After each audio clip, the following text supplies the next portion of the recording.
It always boils down to four things that says, do they have the knowledge to do what's being asked of them? Do they know how to do it? Do they know what the process is?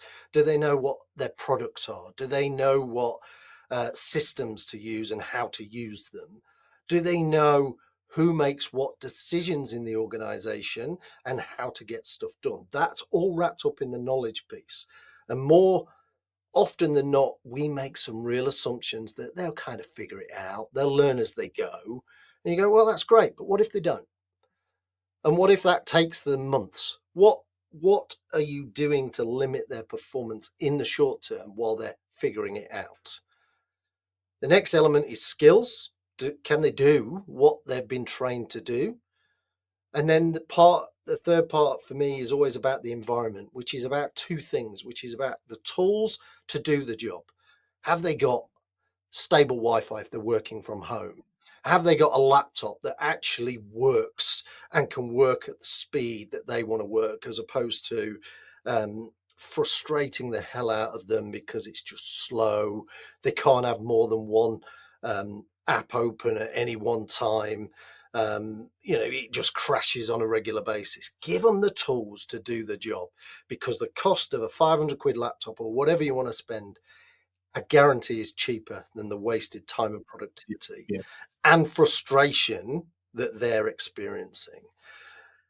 Then it's also about, within that environmental element, the culture. Have we created a culture where we're not putting too much pressure on them, that actually it's starting to limit their performance because they're more worried and they're not free to perform and get on with it and do stuff? Can they be vulnerable? Can they, do they feel like that you as their team managers got their back? So if they're getting, into perhaps some mental spirals, they've got this rumination going on, like, I can't do this, it's too hard, customers are always saying no, whatever it might be.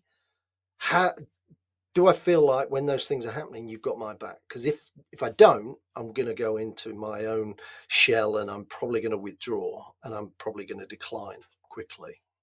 Yes. Yeah.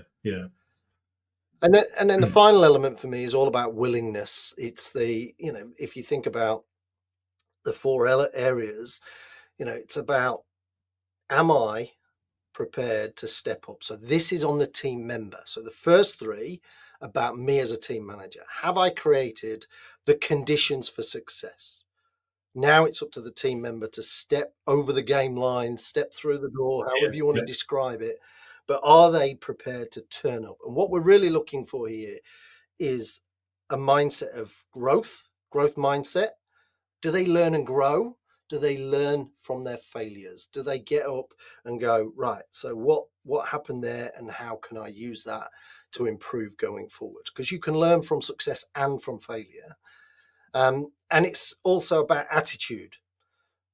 You can really tell whether somebody wants it or they don't, because you have a conversation and you see this is probably the most challenging in remote working conditions. So where you've got people either out in the field, remote salespeople, remote engineers, field service type people, or where you've got home-based office, they're doing customer service or sales roles.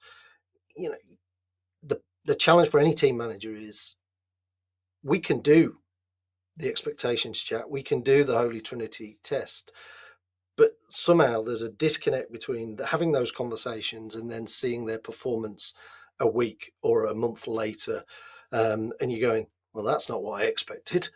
So, like I said, I think part of that is around, and I don't know if we've lost some of this as we've kind of moved to more hybrid working or two people being more home working, but having almost a purposeful check-in with somebody, isn't it?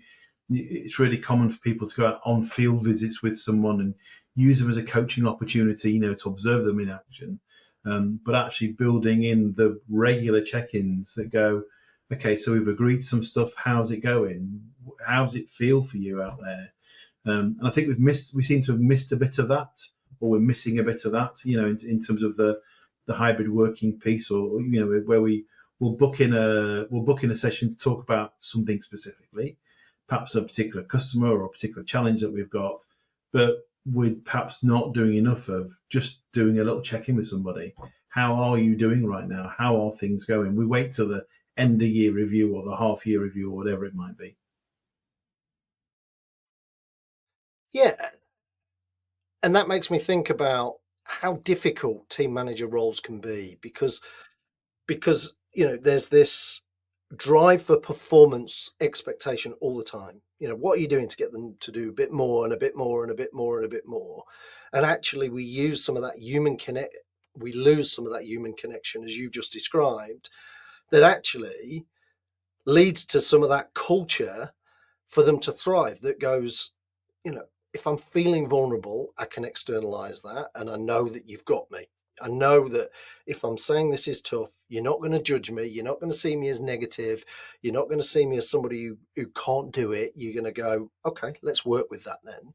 Because clearly there's some unhelpful self-talk that's getting in your way. Let's see how we can clear that, and enable to free you up to go and perform. And the challenge team managers have is they get caught betwixt and between. One of my old clients always used to say, he calls them the jelly layer, because they get squeezed from the top and they get squeezed from the bottom, because they've got a demanding team that wants more of them. They want the support, they want the guidance, and perhaps want them to make some decisions that they're not confident making.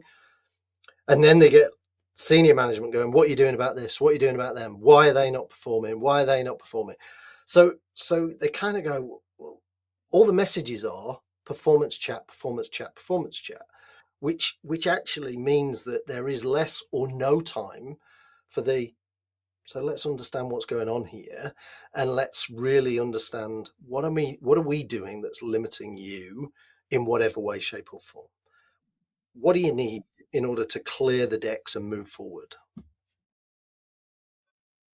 Yeah, and I think what I like about that it is quite often I think in organisations it gets boiled down to really simple. It's a skill will conversation, which is focused on the individual. Whereas what you're talking about here is going, actually, there's some stuff for me as a manager to think about around the capability piece in terms of have they got the knowledge, have they got the skills, and what can I do to help facilitate that?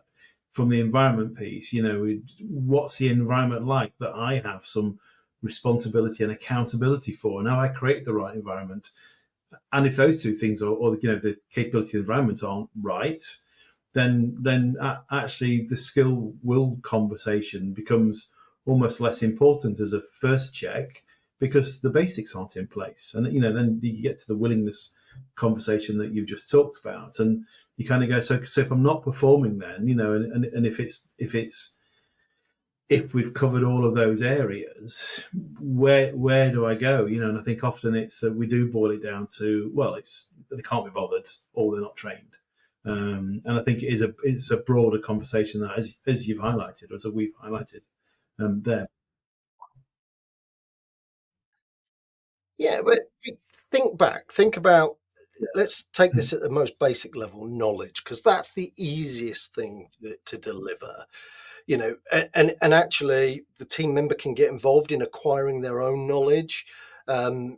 Most organizations have the ability to do self-directed learning, to go and find out and discover, particularly Yeah. on certain elements. They'll need to go and do the e-learning. That means they're compliant, and with health and safety and whatever other rules and regulations they need to do. But I imagine you if I say this, you'll probably go bang on, and that happened to me. That how many times have you been called out for not knowing something? And it might be a procedure change. It might be, Yeah. we don't stack the files here now. We Yeah. stack them over there. And they'll go, and you go, I never know.